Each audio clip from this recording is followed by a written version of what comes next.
Kasih karunia dan damai sejahtera Allah Bapa kita dan anaknya Tuhan Yesus Kristus menyertai saudara. Amin. Shalom, saudaraku yang terkasih di dalam nama Tuhan Yesus Kristus. Senang bisa menyapa saudara di tempat saudara berada hari ini dalam dimensi yang berbeda, tetapi dalam dunia yang sama.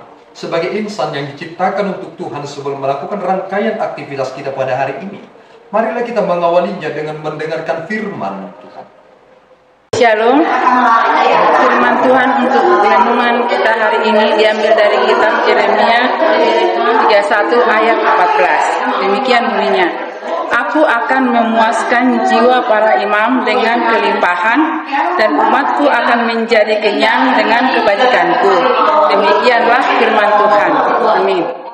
Saudaraku yang terkasih di dalam nama Tuhan Yesus Kristus, judul perikop kita ini adalah judul yang sangat menarik.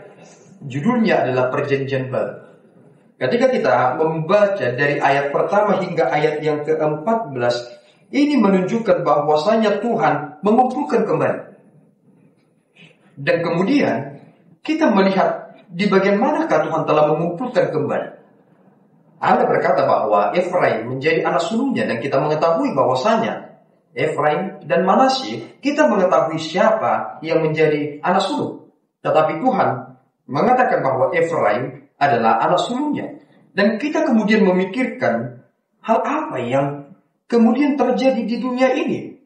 Ini menjadi seruan kepada bangsa Israel, tetapi yang dilakukan Yesus Kristus menjadi sesuatu hal yang bersifat universal.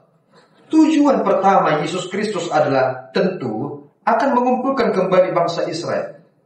Dan cara untuk mengumpulkan itu ternyata bukan sesuatu hal yang mudah. Bagi orang Batak ada istilah yang mengatakan demikian, merdomu di atas nyisi pangan. Tentu hal itu dilakukan oleh orang Batak karena sulitnya membuat sebuah konsep apa yang cocok untuk mempertemukan dua belah pihak yang berselisih paham. Dan kemudian hal itu bukti dari mereka telah melakukan rekonsiliasi, maka makanan itu menjadi sebuah hal yang menunjukkan bahwasanya mereka telah melakukan itu dan tidak akan menggugat apa yang telah mereka putuskan itu. Dan Yesus Kristus ternyata menunjukkan itu kepada kita bahwasanya hal yang dapat menggabungkan seluruhnya adalah darah Yesus Kristus. Paulus sangat menarik mempertemukan konsep itu. Ia mengatakan bahwasanya di dalam Kristus tidak ada lagi Yunani, tidak ada lagi Yahudi. Yang ada adalah kita yang berada di dalam darah Kristus. Sehingga saya tidak bisa membeda-bedakan antara saya dengan saudara, sebab kita bersaudara di dalam Kristus. Dan kemudian satu hal yang menarik dari nats ini adalah ketika nats ini berkata, aku akan memuaskan para imam dengan kelimpahan. Kita mengetahui tugas imam besar, bahwasanya satu kali dalam satu tahun itu mereka harus mempersembahkan korban untuk pengampunan dosa.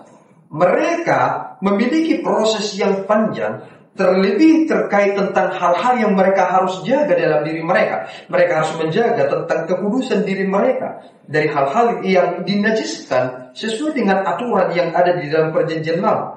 Tentu ketika ingin memasuki ruangan Maha Kudus ada sesuatu hal yang sangat mendebarkan. Dan kemudian Allah berkata, aku akan memuaskan para imam dengan kelimpahan. Dan ternyata pekerjaan yang sungguh-sungguh mendebarkan itu, yang ternyata itu adalah bagian dari pertarungan iman, seluruhnya ternyata diselesaikan oleh Yesus Kristus. Pengorbanan Yesus Kristus itu adalah pengorbanan yang begitu mahal. Dia adalah imam besar kita, dan ia yang membawa dirinya sendiri dalam persembahan kudus itu. Ia mengorbankan dirinya lewat darahnya yang kudus. Kemudian kita mendapatkan keampunan. Pengorbanan satu kali untuk keampunan selama-lamanya. Tetapi persoalannya adalah orang sering sekali membalik-balik itu, seolah-olah bahwasanya sekali diampuni selama-lamanya akan diampuni. Kita lupa bahwasanya ada orang yang tidak mengerjakan keselamatannya, dan kemudian ia mencerai-beraikan, membuang anugerah itu, sehingga mereka menjadi orang-orang yang hidup dalam perilaku mereka yang lama. Oleh karena itu saudara yang terkasih di dalam nama Tuhan Yesus Kristus, Tuhan telah menjanjikan hal ini kepada kita. Bukan persoalan kenyang secara fisik, tetapi bukankah Yesus telah mengatakan itu? Berbahagialah orang yang haus, yang lapar dan haus akan kebenaran, sebab mereka akan dipuaskan. Orang selama ini tidak pernah dipuaskan terkait tentang tujuan imannya. Tetapi Yesus Kristus berkata, "Akulah jalan kepada Bapa. Tidak ada yang sampai kepada Bapa kalau tidak melalui aku." Itu menjadi penegasan yang sangat memuaskan kita semua. Dan kita dikenyangkan dengan apa yang terucap oleh firman Tuhan sendiri yang berinkarnasi menjadi daging. Oleh karena itu saudaraku, hiduplah di dalam keyakinan yang sungguh-sungguh bahwasanya kita dicukupkan oleh anugerah Tuhan. Dan kemudian jika kita dicukupkan dengan anugerah itu, maka kita harus punya tekad yang kuat. Kita tidak boleh serupa dengan dunia ini. Tuhan Yesus memberkati kita berdoa. Ya Tuhan, kami bersyukur atas berkat-Mu. Terima kasih Bapa. Engkau telah mengenyangkan kami lewat anugerah terbesar itu. Engkau telah memuaskan dahaga kami karena Yesus Kristus adalah air kehidupan. Bapa, kami bertekuk lutut menyembah-Mu. Kami menyerahkan hidup kami ke dalam tangan-Mu. Karena Engkau telah menunjukkan betapa kami adalah pribadi-pribadi yang lemah, domba-domba-Mu yang tersesat. Tetapi Engkau mengumpulkan kami di dalam darah yang kudus. Terpuji Engkau Bapa. Biarlah kami menjadi pribadi-pribadi yang senantiasa memuliakan dan melakukan kehendak-Mu. Di dalam Yesus kami telah berdoa dan mengucap syukur.